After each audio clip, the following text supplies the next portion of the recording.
All right, we're back. It's still Breakfast Connect here, and I'm Bimbola. And we will be talking how public policy affects your bottom line, how it affects your pocket, how it affects your personal economy, your small businesses, and how one little decision made by someone in government, in authority, from one agency can really either turn your life upside down, which is most often the case, or can really turn things in the right direction for you. So we'll be talking about that and how to make yourself policy-proof as much as possible. All right. Public policy is best described as the broad area of government laws, regulations, court decisions, and local ordinances. And we'll be looking at all of that. And to, help us connect the dots, we have with us on the line this morning, Ikechukwu Oyemike. He is a public affairs journalist and an OAP with WazobiaFM. Good morning, Ikechukwu. Yeah, good morning, Mr. Oyele. Good morning. Oh, fantastic. Have you been coping with this rainy Tuesday? We just have to find our way around every situation that comes at us. It's always like that. All right, fantastic. I'm tempted to say we are used to it, but, what can we do? We just have to deal with it. Yeah, we just have to deal with it. So, we're looking at how, policies affect our lives and, how we can be policy-proof and everything in between. So, let's start with one of the most recent policies that happened in the last couple of days. Yesterday was World Teachers' Day, and Nigeria's President Muhammadu Buhari approved a special salary for Nigerian teachers, and the policy included an increase in the number of years of service from 35 to 40. It also, involved a special package for teachers. In addition to that, over the weekend, the Inspector General of Police banned FSAS, which is the Special Anti-Robbery Squad. And we all know how security is a big, plays a big role in the economy of every nation, especially, when it has to do with tourism and all of that. So just help us connect the dots first of these two policies first and, how, they can affect, the lives and your livelihood in short. Okay. I will start with the one that has to do with the teachers first, because that's a bit of a good news for me in a way, because it's been a long time coming. Teachers are sort of relegated to the background when it comes to policy making and how government impacts life towards better life for people, especially no thanks to the reaction and how government has handled education so far generally. So that has rubbed off on the teachers as well, because whatever has to do with the teachers has to come from the educational angle. But this time we will say it's a good news, because at least the teachers will have to have some things to hope on and hold on to. At least have longer years of service, and that will amount to probably more benefit for them at the end of the day, and more time for them to earn a living, at least in their active years. But by and large, it is not the sum total to the solution that is required, by the teachers especially. Because if you look at it, what really can the increment add to buying power? When you look at every other angle and every other phase of life, it's almost like you adding a cup full of water in the ocean. So it's almost not going to make any meaningful impact for now. If every other area because the teacher will have to deal with health, the teacher will have to deal with the education of the children, the teacher will have to deal with transportation, the teacher will also have to deal with feeding, housing. So it's all encompassing. How much is this increment going to be? Or whatever salary scale, because I don't want to say increment for say. Let me use the word they use, salary scale. Whatever the salary scale is, it's still going to be a reflection on the fact that Nigeria is presently broke and we don't really have much. Look at our next year's budget, 2021, where it's going to run on a deficit of 4 point something trillion or thereabout. So it's all a mix of, how do I put it now, not here and there. But then it's a welcome development for the teachers as it has to do with what they have long been waiting for. Yeah. And at least some of them have finally come. Yeah.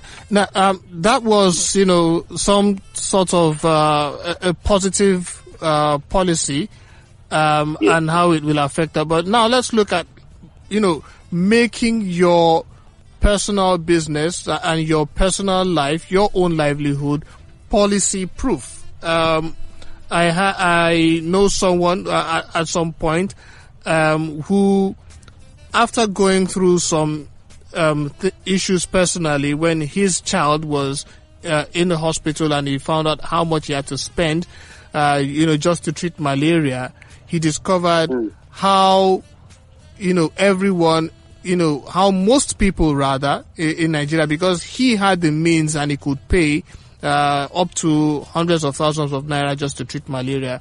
And then he started to think about the average person, who, did not have the means, and how he concluded that we are all, one sickness away from poverty.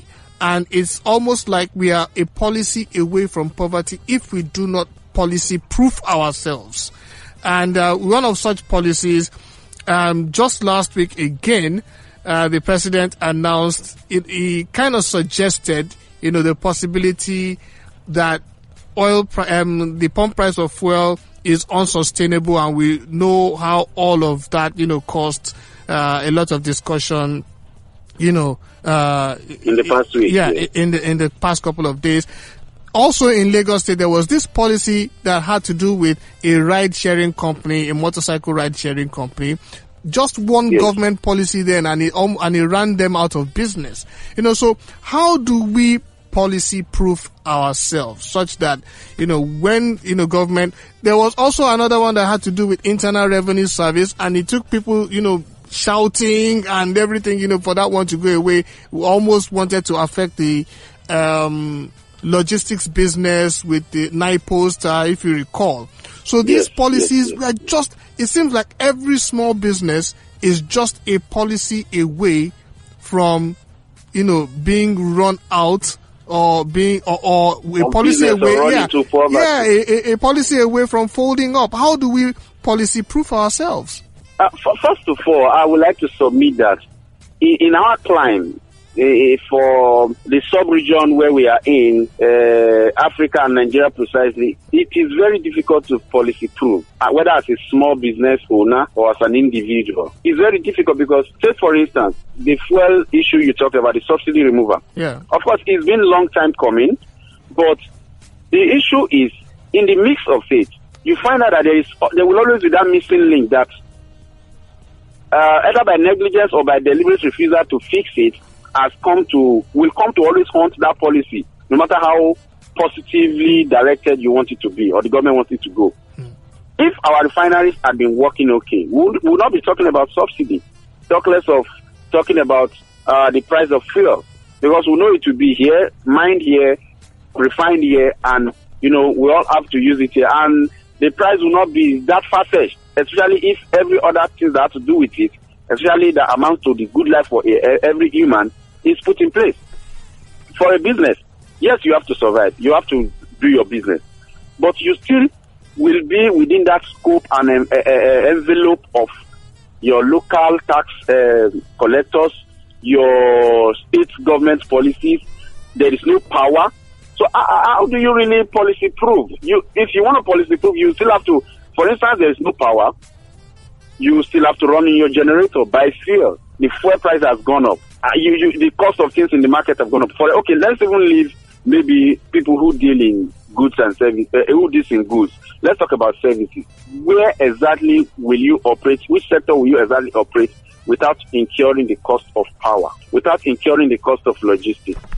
It is so very difficult to policy prove, but an average human, I would love to put it this way, should at least try and be as more entrepreneurial as you can, and just be strong and keep fighting, because whether we like it or not, the policy of government is the bedrock of any thriving society. If the policy is okay, it tells on the total productivity, which amounts to the GDP. And if the policy is not, it's just like, for instance, the ease of doing business. Good policy, but then how well has it been implemented? How well has it been easy for people to do business? Do you understand? Yeah. Look at the agricultural sector. Recently, about some weeks ago, the president gave an order that importers of fertilizers are not to be given foreign exchange, the CBN, from the CBN, importers of food.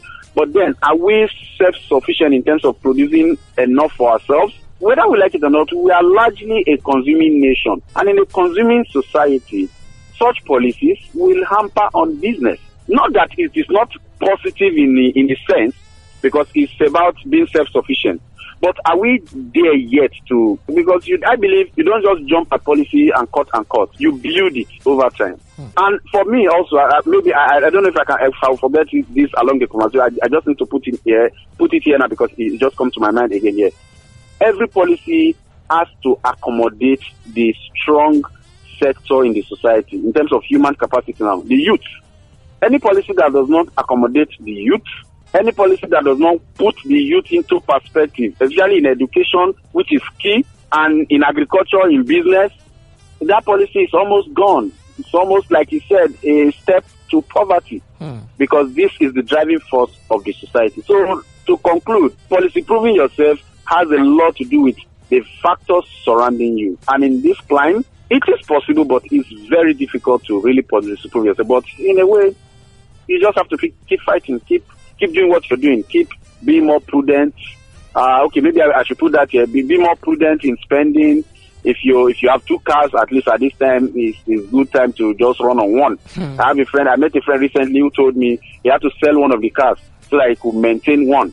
You know? So it's just you on your generator at home for shorter hours now. You don't drive to anywhere unnecessarily if it's not going to be something that will impact your pocket or add something to you. So all of this, maybe it has to be where we check and policy prove. Check your spending. Don't just spend unnecessarily. What you don't need, don't buy. Maybe in that way we can policy prove, basically. All right. Let's talk about COVID, because it's been with us now in the last 7 or 8 months. It's one quote and unquote policy that has been foisted upon us. Even government didn't see it coming. It has changed quite a bit of our lives. It has even changed the way we talk. It has made us add some words to our vocabulary. Isolation. Social distancing, new normal. We have, we've added some words to our vocabulary. With you personally, how have you reacted to some of these changes, additions, subtractions that COVID has brought into your personal space or to someone close to you? Can you tell us a bit about that? Myself, relative to COVID, has been a life where I would say it's been interesting. I've adjusted to a lot of things. I had to discuss with my family. I had to make them understand, my wife specifically, because at the end of the day, it has to start from that nuclear level. We have been able to adjust to so many things. As it is, although it has brought me to spending more because of the social distancing thing, I have to drive to work every time I go to work. But then, it just has to be go straight to work, come straight home. You know that route. So that alone, in terms of cutting costs in that area. And then certain places we used to go, certain spendings we used to do.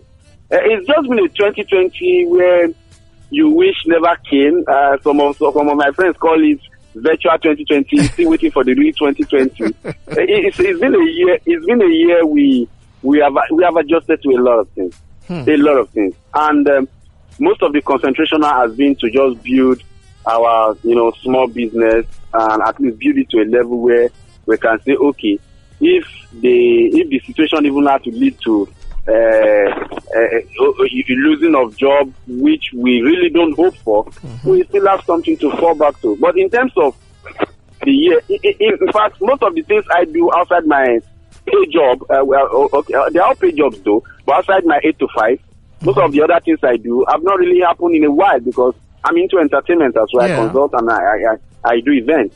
But events hasn't happened. So it's been a year of just dealing with the little resources in a very prudent manner and not just doing the extravagant thing. It's been an interesting year, basically. It's been. And I believe it's also the same for everyone because you don't just buy like before anymore. Yeah. You just buy the basics. I totally agree with you on that. Well, thank you so much, Ikechukwu. I wish, we could, continue this conversation. Hopefully at some time we'll have you live in the studio and then we will talk about Ikechukwu the entertainer and some other things because we do have our personality day on the show, and we hope that you're able to come back with us, and then we'll talk about Ikechukwu the entertainer and that side of your business, and how everybody's coping with COVID and all of that. Thanks for being a part of us, being our guest on the show this morning. Thank you very much, Bimbo. I appreciate it. Thank you. All right, you're still listening to Breakfast Connected on Africa Business Radio. We're talking about how policies shape our lives and how we can be one policy away from, ending on either the left side or on the right side, and then how you can policy-proof your life that whatever policy comes, you are in the clear. We are still listening to Breakfast Connected on Africa Business Radio.